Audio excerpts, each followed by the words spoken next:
우리는 우리 자신이 얼마나 약한지 잘 알지 못합니다. 우리가 얼마나 약할 수 있는지, 얼마나 약한 존재인지, 약한 상황에 처해봐야, 야, 우리 육체가 이렇게 종이 조각 같구나. 그냥 가죽을 둘러 싼 거밖에 안 되는구나. 우리가 얼마나 약한지 우리는 그래서 잘 기억하지 못합니다.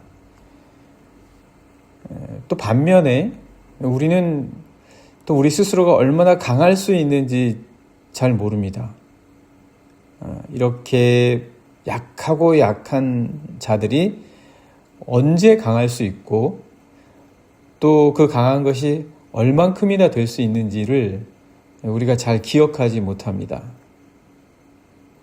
어떻게 보면 그때그때 강할 때는 강하고 약할 때는 또 약한가 보다. 그렇게 될 것 같기도 합니다.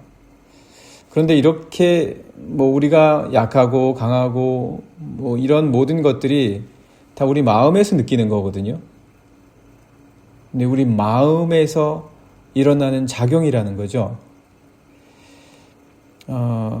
그런데 진짜 우리의 가치를 마음은 제대로 보지 못합니다. 우리 마음은 이미 상처받았고, 우리 마음은 이미 타락했고, 우리 마음은 이미 훼손됐기 때문에 이게 자꾸 영향을 많이 받아요.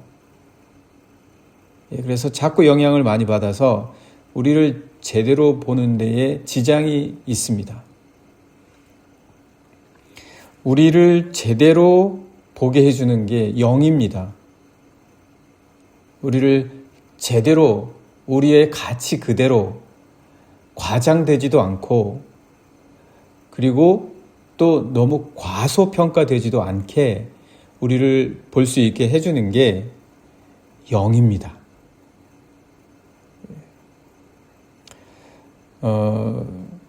영이 하는 거에 가장 중요한 거, 이것이다 라고 말해도 과언이 아닌데요. 영이 해주는 가장 중요한 게 뭐냐면 하나님을 찾게 하는 겁니다. 하나님을 찾게 하는 거. 하나님을 기억하게 하고 하나님을 찾게 하는 게 영이 하는 아주 중요한 기능입니다. 이 영이 훼손되면 하나님을 찾지 않습니다. 심지어는 하나님을 싫어합니다. 하나님 얘기하는 거 되게 싫어해요. 그리고 하나님과 원수가 됩니다. 교회가 너무 싫어요. 그리고 신앙인들을 싫어합니다. 영이 훼손됐기 때문입니다. 하나님을 찾고 더듬어 알게 하고 하나님을 기억하게 하며 우리 인간이 하나님의 피조물이고 하나님의 형상이다. 그리고 우리가 우리 자신을 제대로 그 가치대로 볼 수 있게 해주는 것이 하나님의 사랑을 받고 있다는 거예요. 그 가치 그대로 보게 해주는 것이 영인데 그 영이 훼손되면 이 모든 것들을 볼 수가 없다라는 거죠. 오늘 시편의 제목은 지은이가 누구인지를 알게 해주는 겁니다. 다윗의 시 이렇게 나오죠. 다윗의 시라고 오늘 시편의 제목이 있는데 이거는 지은이가 누구냐? 다윗이다. 그렇게 우리에게 알려줍니다. 사실 다윗은 우리하고 별반 차이가 없습니다. 다윗은 우리처럼 약했고요. 또 범죄했습니다. 범죄한 것 중에서도 가장 큰 범죄를 지었죠. 살인을 했고 또 간음을 했습니다. 엄청나게 큰 죄를 범한 사람입니다. 고의적으로 사람을 죽이기까지 한 사람이었습니다. 그러니까 사실 우리하고 별 큰 차이가 없는, 더 어떻게 보면 어떻게 저렇게 라고 생각할 수 있는 사람이었다라는 거죠. 그럼에도 불구하고 하나님께서 그를 사랑하시고 또 그를 사용하신 이유는 그의 이런 모든 연약함 속에서도 그는 영적인 사람이었다는 거죠. 물론 영적인 사람이라고 해서 그가 한 범죄를 모두 합리화시킬 수는 없습니다. 그러나 그는 영적인 사람이었기 때문에 그가 범한 죄를 용서받을 수 있었고, 그리고 그가 다시는 그러한 죄를 반복하지 않을 수 있었다는 게 다른 점이었다는 거죠. 그는 정말 영적인 사람이었고, 그가 오히려 그 영적으로 강건해질 수 있는 사람이었습니다. 그의 여러 약한 부분들을 그의 영혼이 구출해냈습니다. 그의 영혼이 살려냈어요. 사실 모든 인간이 다 죄인입니다. 모든 인간이 죄를 범하였음에 하나님의 영광에 이르지 못했다. 이게 사도 바울의 선언 아닙니까? 영적이다라는 거는 다윗이 자기가 얼마나 연약한 자라는 것을 아는 거예요. 다윗이 자기가 얼마나 죄인이고 얼마나 연약하며 얼마나 죽을 자인지를 너무나 잘 아는 거예요. 이게 그가 영적인 아주 강건한 영혼의 소유자였다라는 것을 알게 해주는 거죠. 일반적으로는 내가 그렇게까지는 죄인이 아니고, 내가 그렇게까지 다른 사람보다 못한 게 뭐 있고, 내가 심지어는 이런 거는 내가 오히려 좀 더 잘했고, 이렇게 생각할 수 있거든요. 내가 당하는 모든 고난은 억울하고, 내가 당하는 모든 아픔은 분하고, 참을 수 없고, 받아들일 수 없는 내용이다. 이렇게 생각하거든요. 근데 다윗은 자기가 당하는 고난이 너무 당연한 거예요. 다윗은 자기가 당하는 아픔이 너무 당연한 거예요. 왜? 영적인 사람이었기 때문이다 라는 겁니다. 그래서 그는 늘 하나님을 기억해요. 내 영혼아 하나님을 기억해라. 영혼에게 명령하는 거죠. 영혼에게 권하는 거예요. 내 영혼아 하나님을 송축해라. 하나님을 찬양해라. 너에게 생명을 주신 하나님을 찬양해라. 내 영혼아 너에게 호흡을 주신 하나님을 찬양해라. 너를 죽을 위험에서 구원해내신 하나님을 찬양해라. 마땅히 죽을 수밖에 없었던 너에게 은혜를 베푸신 하나님을 찬양해라. 이게 다윗입니다. 이게 그를 강하게 만드는 거예요. 이게 그를 감사하게 만드는 거죠. 강건한 영혼의 소유자였다는 겁니다. 그래서 그는 끊임없이 자기의 영혼에게 하나님 기억해야 된다. 다윗, 너 하나님의 영혼을, 하나님을 기억해야 된다. 이렇게 다윗은 자기 스스로에게 끊임없이 하나님의 영혼을 기억해야 된다라고 명령하고 있습니다. 그게 강건한 영성의 소유자였음을 보여주고 있다라는 건데요. 오늘 1절과 2절의 말씀 함께 보시겠습니다. 1절입니다. 내 영혼아 여호와를 송축하라. 자기의 영혼에게 명령하고 있어요. 권면하고 있습니다. 여호와를 송축해야 된다. 내 영혼 너 가만히 있지 말고 너를 구원해 주시고 너를 큰 죄악에서 구출해 내시고 너에게 큰 은혜를 베푸신 하나님을 송축해야 된다. 그렇게 명령하고 있습니다. 내 영혼아 여호와를 송축하라. 내 속에 있는 것들아 다 그의 거룩한 이름을 송축하라. 2절 내 영혼아 여호와를 송축하며 끊임없이 반복하는 거예요.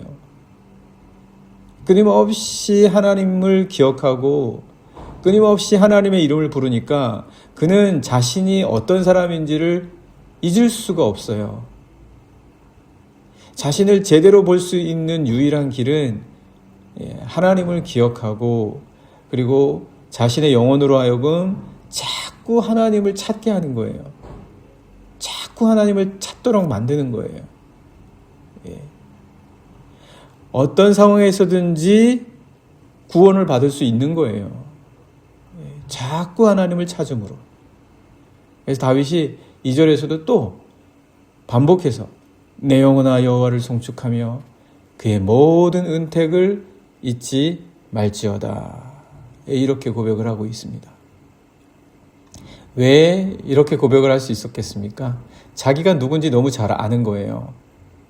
얼마나 자기가 죄인이고 얼마나 자기가 연약한 자인지를 아는 거예요. 그러니까 그의 영혼이 하나님을 찾을 수밖에 없어요.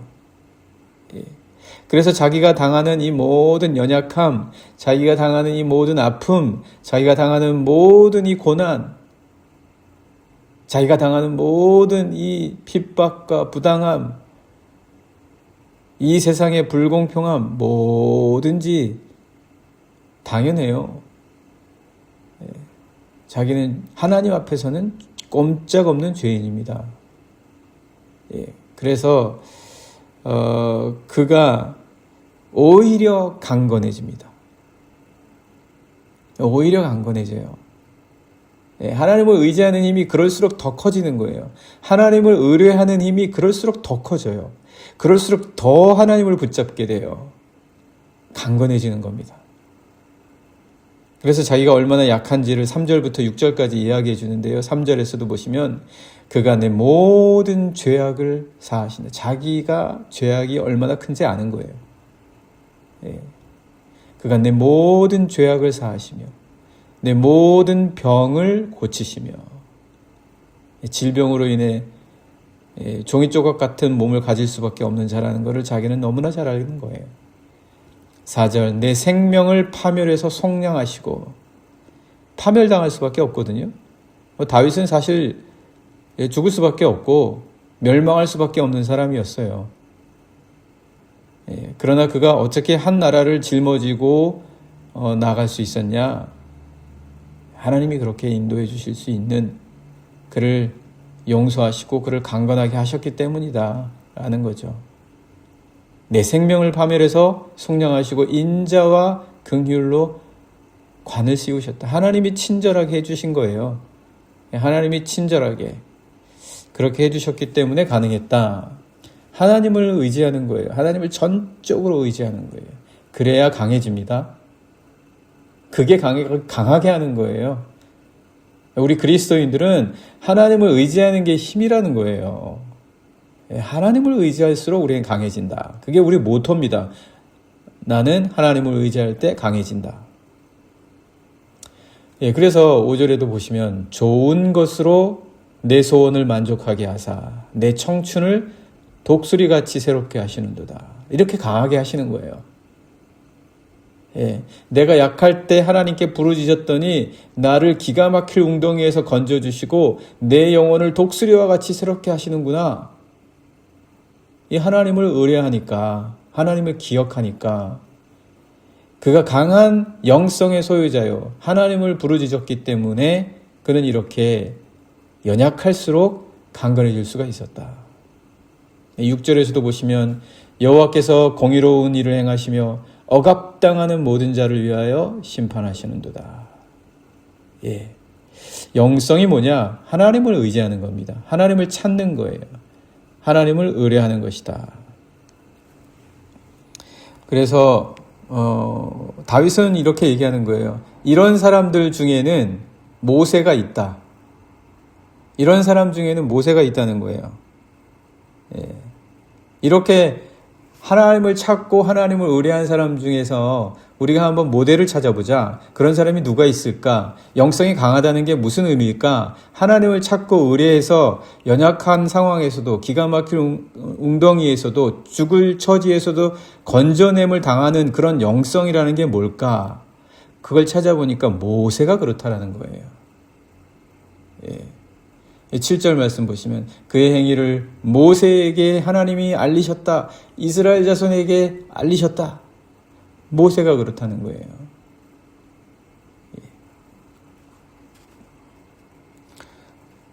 그래서 영이 충만해서 영으로 움직이고 그 영이 작동하는 사람. 그 사람은 세상에 압도당하지 않습니다. 세상에 눌리지 않아요. 하나님께 압도당합니다. 하나님께 압도당하고 하나님께 눌리는 거예요. 우리가 하나님께 눌리면 됐지. 왜 세상에까지 눌립니까? 우리가 하나님께 압도당하면 되지. 왜 세상에 압도당합니까? 우리가 하나님을 두려워해야 되는 거예요. 왜 세상을 두려워합니까?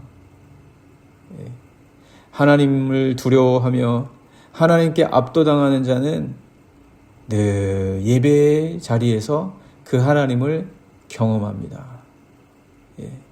늘 예배의 자리에서 하나님께 감격합니다. 영이 살아나는 거예요. 자꾸 영을 살릴 줄 알아요. 예배의 자리에서 영이 살아나잖아요. 영을 어떻게 해야 살리는지를 아는 거예요. 영이 죽지 않도록, 영의 심지가 꺼져가지 않도록 영을 계속해서 살린다. 그래서 오늘 말씀에서도 보시면 항상 하나님하고 연결되어 있습니다. 영이 하나님하고 연결되어 있어요. 8절에서부터 말씀 보시면 8절 여호와는 긍휼이 많으시고 은혜로우시며 노하기를 더디하시고 인자하심이 풍부하시도다. 하나님께 다 받는 거예요. 하나님께 연결되어 있어요. 하나님으로부터 받아요. 부족함이 없어요. 풍족해요. 하나님께 받아요. 하나님께 받을 줄 아는 자들 9절 자주 경책하지 아니하시며 노를 영원히 품지 아니하시리로다. 하나님이 다 결정하십니다. 하나님의 용서하심을 받고 하나님의 가르침을 받고 하나님의 이끄심을 받자. 10절 우리의 죄를 따라 우리를 처벌하지는 아니하시며 우리의 죄악을 따라 우리에게 그대로 갚지는 아니하십니다. 하나님으로부터 이렇게 풍성한 은혜를 그리고 하나님으로부터 모든 것과 연결되어 있는 은혜를 이 다윗은 누렸다. 그래서 그는 강한 영성의 소유자가 될 수 있었다. 오늘도 우리가 다윗처럼 모세처럼 우리 주 예수 그리스도와 함께 연결되어 있어서 항상 어떤 상황에서라도 우리 주님을 찾아서 우리 주님 내 영혼이 주님을 찬양하게 해주십시오.